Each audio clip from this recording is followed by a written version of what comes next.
Eh bien, bonjour à tous. Nous sommes pour la deuxième fois en direct. Alors, on va attendre que quelques personnes viennent nous rejoindre.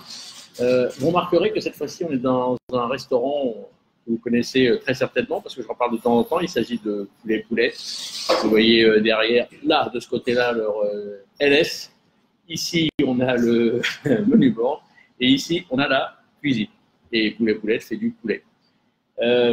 Qu'est-ce que je pourrais vous dire d'autre en attendant que quelques personnes arrivent? Ah oui, à midi, j'ai testé un nouveau concept qui vient de sortir de Thierry Marx, que j'ai trouvé très intéressant. Bonjour Vincent vient d'arriver. Alors j'ai trouvé très intéressant parce que Thierry Marx a, comment je pourrais dire, se lance dans la restauration rapide très haut de gamme avec, comme d'habitude, des produits de haute qualité. Je vous conseille pour ceux qui passent à Paris, bonjour Vincent, pour ceux qui passent à Paris, d'aller voir ce qu'il a fait. C'est rue Jean Mermoz dans le 8e arrondissement. C'est quelque chose d'assez intéressant. C'est du très haut niveau. Vous regarderez le post que j'ai fait il y a quelques heures, d'ailleurs, quand j'étais chez lui. Alors aujourd'hui, on est réunis pour parler de trucs et astuces sur les cartes, trucs et astuces sur les menus bords, trucs et astuces de quelle manière on peut effectivement vendre plus. Alors, voilà, il y a déjà quelques personnes qui sont là. J'attends encore 1 minute ou 2 pour démarrer. Qu'est-ce que je pourrais vous dire d'autre? Il se passe beaucoup de choses dans la restauration, mais ça vous le savez si vous nous suivez, aussi bien sur la page Jira Conseil que la page la mienne. Il se passe beaucoup de choses, des nouveaux concepts qui influencent beaucoup la restauration. Il y a des choses très innovantes.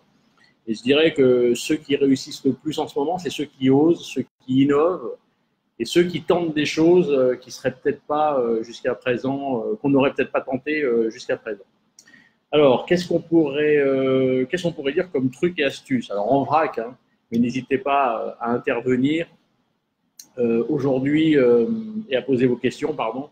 Aujourd'hui, ce qui est intéressant, c'est que on s'aperçoit qu'on a affaire à un consommateur qui a besoin d'être rassuré. Et il est rassuré par quoi? Par des cartes, par des menus boards qui sont de plus en plus courts, ces cartes et menus boards. Pourquoi est-il rassuré par des cartes courtes et des menus boards courts en proposition? C'est parce que tout simplement, il a besoin d'être sûr que tout est fabriqué ici, sur place, et en plus, il a besoin de le voir. Et il se doute bien, parce qu'il l'a appris au fil des années, que plus une carte est longue, moins il y a de chances que ça soit fabriqué sur place. Donc ça, c'est très important pour eux. Alors évidemment, quand on a une carte courte, il faut accélérer la rotation. Il fut une époque où on avait des cartes très longues qu'on changeait tous les 6 mois, une carte d'été, une carte d'hiver. Bonjour Diedi qui vient d'arriver et Christophe, je n'avais pas vu Christophe, bonjour à tous les deux. Il faut accélérer les rotations.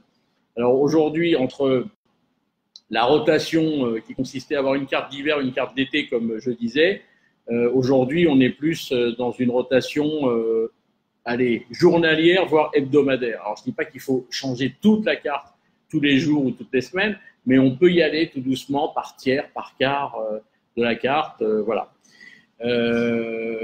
Et Vincent est en train de me dire que les étudiants du lycée hôtelier de Granville sont présents. Super, bonjour à tous, j'espère que tout va bien. Et on va continuer à parler de nos trucs et astuces. J'étais en train de parler des cartes courtes en forte rotation. Qu'est-ce qu'on peut faire d'autre aussi d'innovant sur les cartes? Jusqu'à présent, on avait des gammes entrée, plat, dessert. Ok, ça c'est classique. Mais il ne faut pas aujourd'hui ignorer ce qu'on nous on appelle les gammes à partager. Qu'est-ce qu'une gamme à partager? Ce n'est pas d'abord automatiquement un plat. Il faut créer aujourd'hui une 4e gamme, on a les entrées, les plats et desserts, et puis créer une gamme qui s'appelle à partager, dans laquelle on met aussi bien des entrées, des plats et des desserts. Et il vaut mieux se prendre une entrée à partager que de ne pas prendre entrée du tout. Donc voilà, ça sert à ça le partage, c'est convivial. C'est plutôt le soir et le week-end, c'est moins de midi, beaucoup moins de midi d'ailleurs, mais le partage aujourd'hui devient une nouvelle gamme sur les cartes de restaurant. Qu'est-ce qu'on peut dire aussi comme truc et astuce? Alors, quelque chose que j'aime bien rappeler parce que je pense que depuis 20 ans, on a fait une grosse erreur dans la restauration, c'est qu'il ne se passe plus rien dans les salles, on ne montre plus rien. Et je pense qu'on vend de moins en moins de desserts parce qu'on ne les montre plus. Les chariots de dessert ont disparu, malheureusement. Alors, je ne parle pas du fromage qui a complètement disparu, presque des cartes, et la recherche du fromage n'existe pas. Mais on s'est aperçu que plus on montre aux clients, bonjour Marie-Jo qui vient d'arriver, plus on montre au client, plus le client craque. Je m'explique, il n'est pas question peut-être de faire revenir le chariot dans le restaurant parce qu'on n'a pas la place et qu'il faut faire gaffe aussi à la perte. Mais je me demande s'il ne serait pas intéressant, plutôt que d'arriver à la fin du repas en disant est-ce que vous voulez la carte des desserts? Je ne vois pas pourquoi on demanderait au consommateur, s'il veut la carte des desserts, de lui montrer un petit plateau sur lequel on a 2-3 super belles pâtisseries en disant qu'est-ce qui vous ferait plaisir. Si vous en faites craquer un à la table craque intégralement. Et on peut faire la même chose parce qu'on l'a fait chez un de nos clients avec ça, avec un petit plateau de fromage, pas le chariot de fromage, un petit plateau de fromage. Si vous en faites craquer un, évidemment, tous les autres craquent. La Food Truck Association de PACA me fait un petit coucou. Bah, salut, j'espère que vos food trucks fonctionnent bien là-bas. Léa pose une question intéressante. Faut-il une carte à partager séparée de la carte traditionnelle? Oui, bien sûr que oui. C'est intéressant, une carte à part. Alors, les cartes à part, déjà, la carte des desserts doit être à part parce que c'est dommage de représenter le même document au client qu'on lui a présenté en début de repas. C'est bien de lui présenter un nouveau document parce qu'il l'a déjà vu. Alors, autant lui proposer quelque chose de nouveau. Et faut-il faire une carte à partager séparée de la carte traditionnelle? Bien sûr que oui.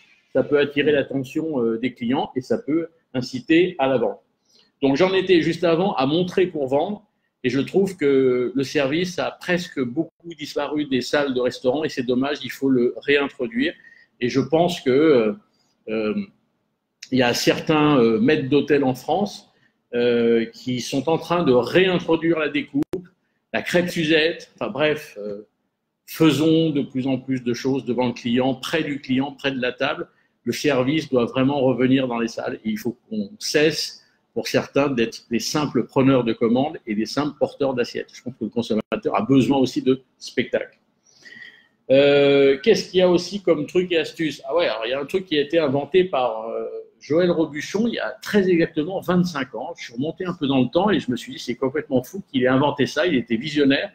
Il a inventé la carte à double contenance. Ça veut dire quoi concrètement?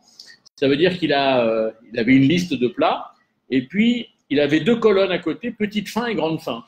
Ça veut dire quoi concrètement? Ça veut dire qu'il incitait les consommateurs à varier les quantités de ce qu'ils ont envie par rapport à la quantité de ce qu'ils prennent. Et on a vu chez Joël Robuchon à cette époque des gens se prendre une petite entrée, un plat normal et un petit dessert, sans parler de ceux qui se prenaient une petite entrée, un petit plat et un gros dessert. C'est pour les gourmands, ils terminaient par du sucré.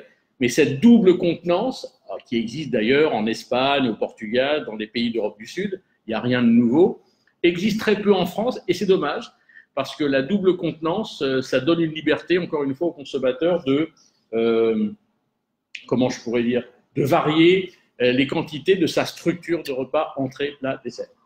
D'ailleurs, à propos d'entrée, plat, dessert, je vous le rappelle, certains le savent déjà parce qu'on le dit souvent, la structure entrée, plat, dessert, en termes de consommation au restaurant, en France, aujourd'hui, ne pèse plus que 13% des repas. Ce qui veut bien dire qu'on a affaire à un consommateur qui a réduit, qui a déstructuré sa prise alimentaire. Il consomme entrée, plat ou plat, dessert, si ce n'est pas un plat en direct suivi d'un café gourmand. Donc, vous voyez, on réduit la structure.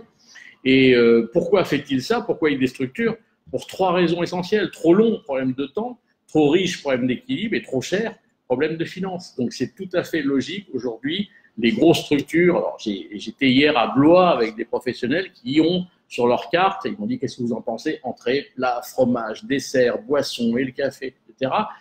Oui, on mange peut-être comme ça de temps en temps le dimanche, mais le midi en semaine sûrement pas, le soir en semaine pas du tout. Enfin bref, on mange de moins en moins comme ça, à part quand on est dans des moments événementiels, effectivement. Bonjour à Antoine qui vient de nous rejoindre également. Qu'est-ce qu'on a d'autre en trucs et astuces? Ah oui, on a fait ça avec une grosse brasserie à Paris et on est en train de le faire maintenant avec des acteurs en province, pardon, pas en Provence, en province et même dans le milieu rural. C'est-à-dire qu'on lui a fait dégamer sa carte. Ça veut dire quoi dégamer sa carte? C'est qu'il n'y a plus d'entrée, il n'y a plus de plat, il n'y a plus de dessert. C'est juste une liste de produits. Alors, on se doute bien que ce qu'il y a tout en bas, c'est du sucré, donc c'est du dessert. Par contre, en haut et au milieu, on ne sait pas ce qui est vraiment une entrée, ce qui est vraiment un plat. Et on a affaire à des consommateurs à qui on dit, tu choisis ce que tu veux, 2 assiettes 30 €, l'assiette supplémentaire 10. Et là, on a un consommateur qui dit 2 assiettes 30 €, l'assiette supplémentaire 10, ça veut dire quoi concrètement? Ben, ça veut dire que je commence par ce que je veux, je finis par ce que je veux. Je me prends entrée-dessert, ce qui n'est pas une formule qu'on trouve régulièrement dans la restauration. Je me fais entrée-entrée et je verrai après si je prends une assiette supplémentaire dessert. Alors on me dit oui, mais celui qui prend 2 plats. Alors oui, c'est toujours l'exception. Il s'avère que dans les restaurants où nous avons mis ça en place, les 2 plats existent, oui, ils pèsent 2% des clients. Il faut laisser ces 2% de clients s'envoyer 2 plats, ok.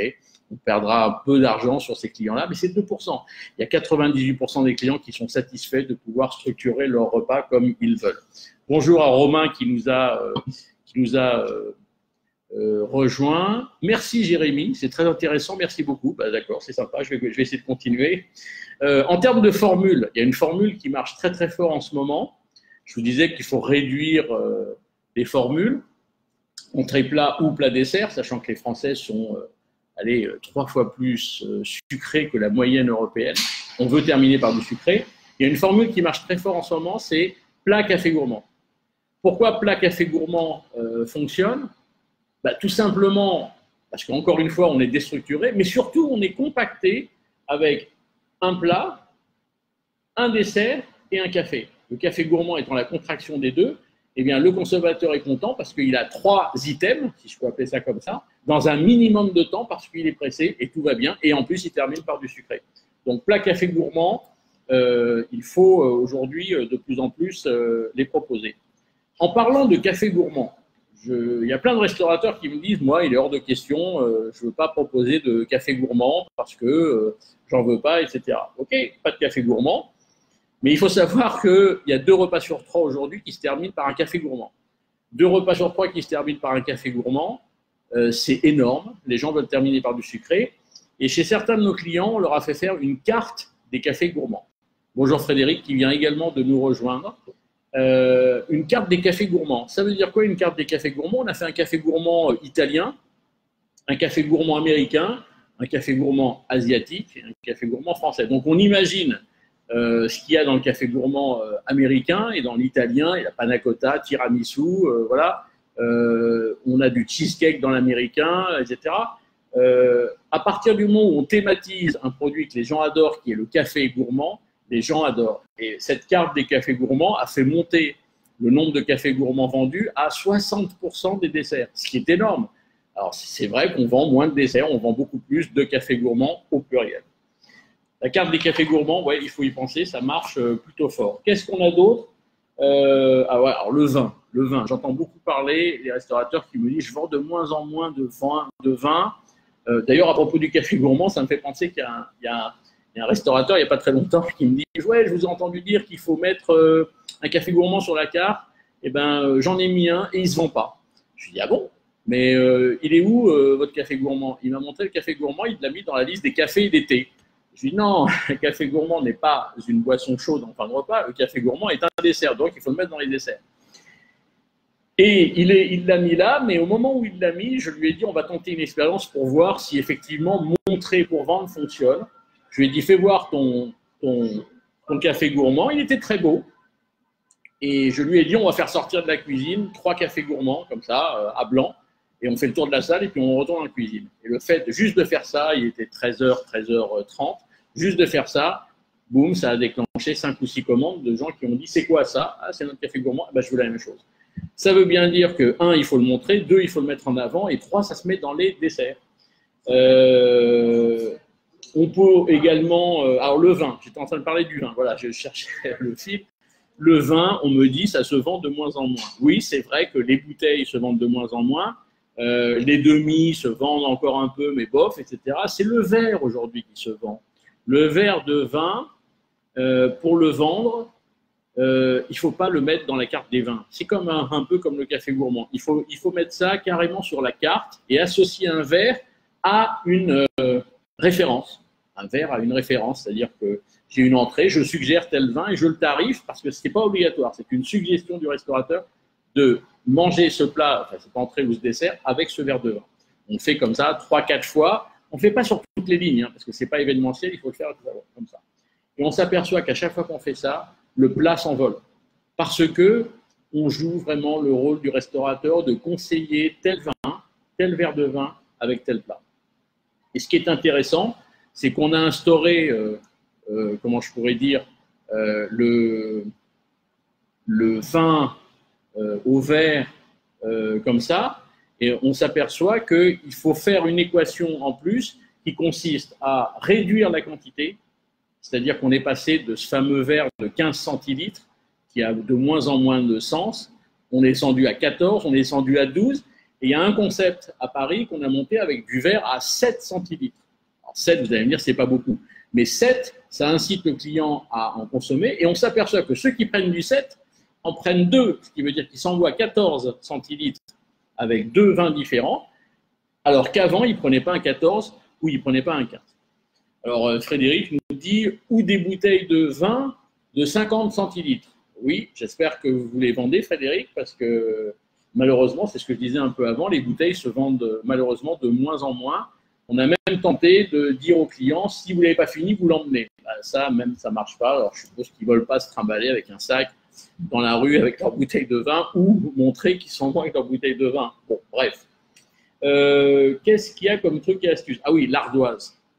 Alors, l'ardoise est une super idée dans la restauration, sauf que je pense qu'il faut de moins en moins l'accrocher au mur, comme ça, parce que d'abord, elle n'est pas visible de toute la salle. Moi, je suis partisan plutôt de ce qu'on appelle l'ardoise mobile. C'est quoi l'ardoise mobile? C'est évidemment une ardoise qui n'est pas accrochée au mur et je l'amène sur une chaise, sur la table, juste à côté, et je la commente. En la commentant, quelque part, je fais mon job au niveau du service. Et on s'aperçoit d'une chose, c'est que quand vous arrivez avec votre ardoise et que les consommateurs, vos clients sont avec la carte dans les mains et qu'ils sont en train de la lire, qu'est-ce qu'ils font? Ils détournent leur attention vers vous et vers votre ardoise, ils vous écoutent et je vais vous dire, 9 fois sur 10, ils vous achètent ce que vous leur vendez sur l'ardoise et ils ferment la carte. Donc ça veut bien dire quoi? Ça veut dire que quand on commence à suggérer, quand on commence à montrer, quand on commence à expliquer, quand on commence à donner envie, eh bien là, on vend. Donc l'ardoise mobile, oui, plus que l'ardoise fixée au mur, qui est bien, mais elle n'est pas visible de tout le monde. Et on ne pense pas non plus à dire aux clients quand on vient prendre la commande, nous avons aussi la suggestion du jour, le plat du jour ou autre chose. Alors autre chose que je trouve très intéressant et qui se fait surtout dans les grandes brasseries, et c'est dommage que ça se passe que dans les grandes brasseries, c'est ce qu'on appelle le semainier. C'est quoi un semainier? C'est une liste de plats où il y a marqué lundi tel plat, mardi tel plat, mercredi tel plat. Et c'est un semainier un peu institutionnel. Le lundi, c'est la blanquette de veau. Le mardi, c'est le petit salé aux lentilles. Le mercredi, c'est le coq au vin. Je dis volontairement des exemples comme ça, mais c'est pour vous montrer que ce qui est intéressant pour le consommateur, c'est qu'on devient institutionnel. Tous les lundis, c'est la blanquette de veau. Et le fait d'institutionnaliser comme ça le plat du jour, de la journée, et que tous les lundis, c'est le même plat pendant des mois. Attention, on ne change pas toutes les 5 minutes, toutes les semaines ou tous les mois. Non, non, c'est pendant très très longtemps, on le garde.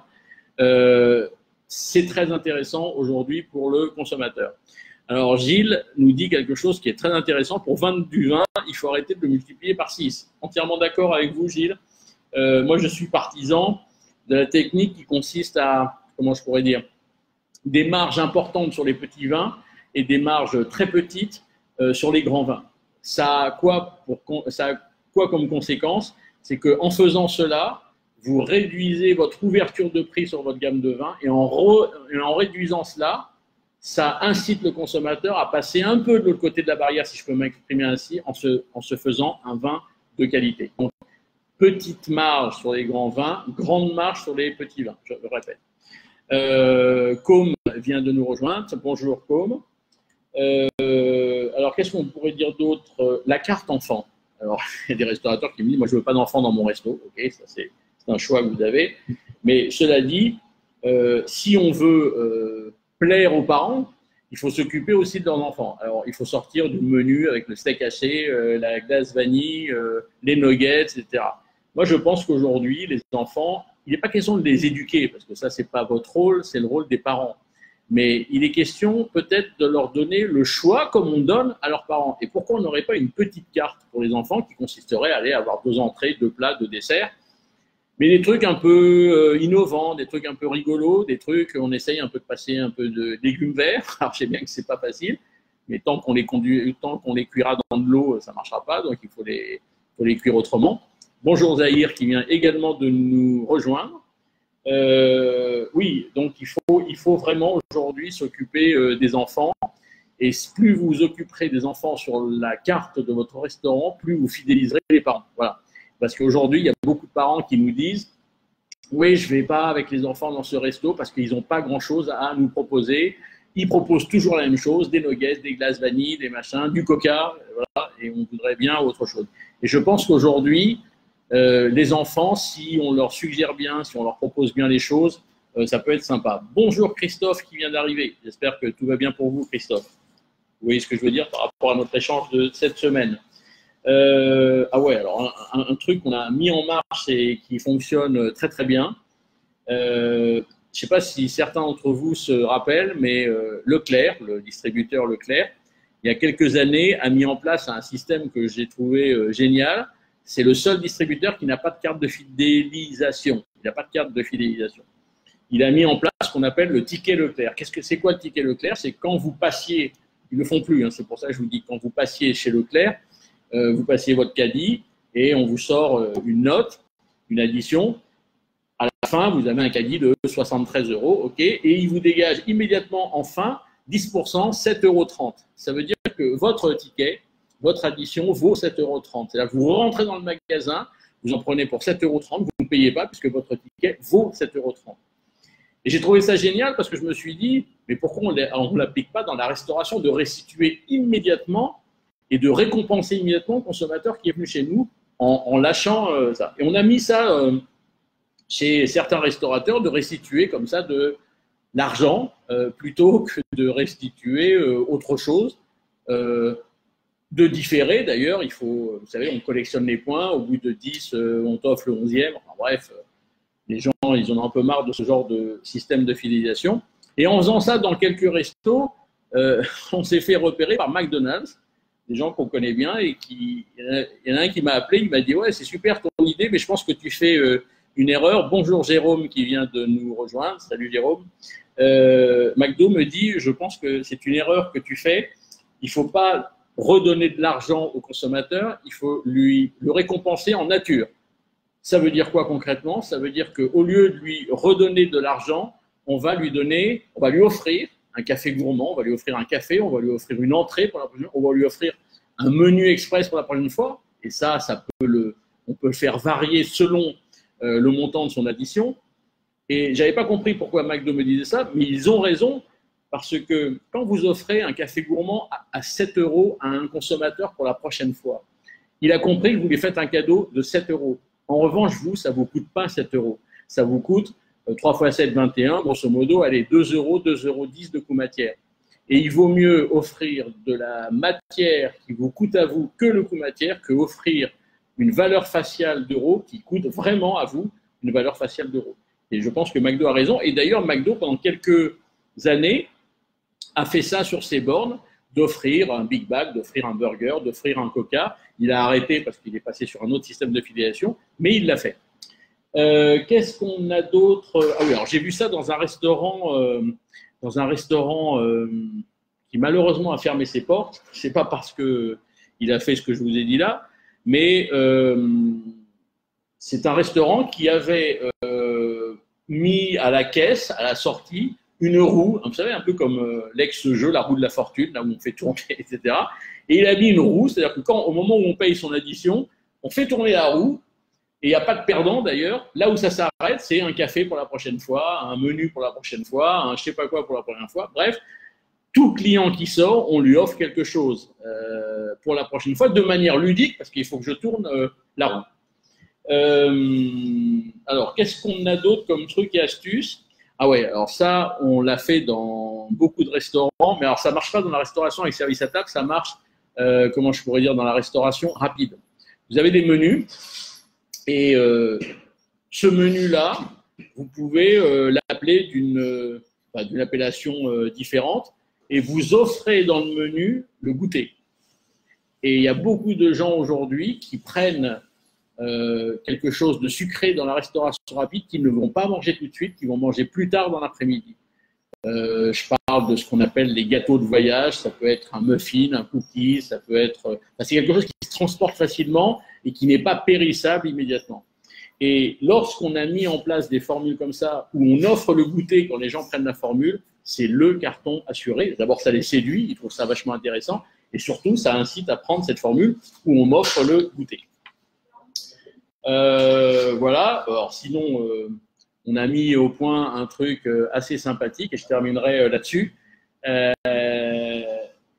a mis ça au point, où c'est qu'on a fait ça? C'est à Avignon, la première fois qu'on a fait ça. C'était un de mes clients qui me disait comment on peut faire pour fidéliser plus les clients. Alors Vincent, c'est ce que Vincent pose comme question. Quelles sont les méthodes de fidélisation de la clientèle? Il y en a plein, mais je vais vous en citer une qu'on a mis au point que je trouve assez originale. Hein. Ce n'est pas parce que c'est nous qui l'avons mis au point. On a dit à notre restaurateur, tu vas acheter une piste et 3D. Et tu vas dire à tes clients, au moment de l'addition, vous jetez les 3D. Si vous faites 421 du premier coup, on vous offre le repas. À vous, pas à toute la table, à vous.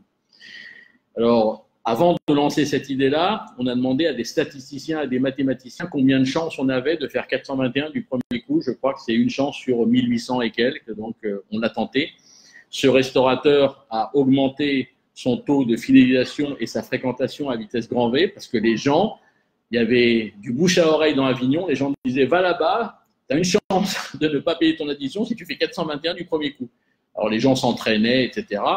Et évidemment, le taux de repas offerts était extrêmement faible. 2, ça amusait les clients. Et 3, ils voulaient revenir pour tenter le truc. Ben voilà, il y a beaucoup d'autres idées. Je pense qu'on refera un direct sur les trucs et astuces, tellement il y en a. J'en ai sous les yeux des tonnes d'autres. Et comme ça, on pourra aussi répondre, c'est vrai, aux méthodes de fidélisation de la clientèle, de ce que posait comme question Vincent. Voilà, je pense qu'on va arrêter cette séance-là pour aujourd'hui. Merci en tout cas à vous tous. Certains savent me joindre en direct. N'hésitez pas s'il y avait des choses pas claires. Et de toute façon, on revient très très vite pour se faire un nouveau direct. Et je vous souhaite une très bonne continuation, de bonnes ventes et puis bonne continuation avec vos clients. Au revoir.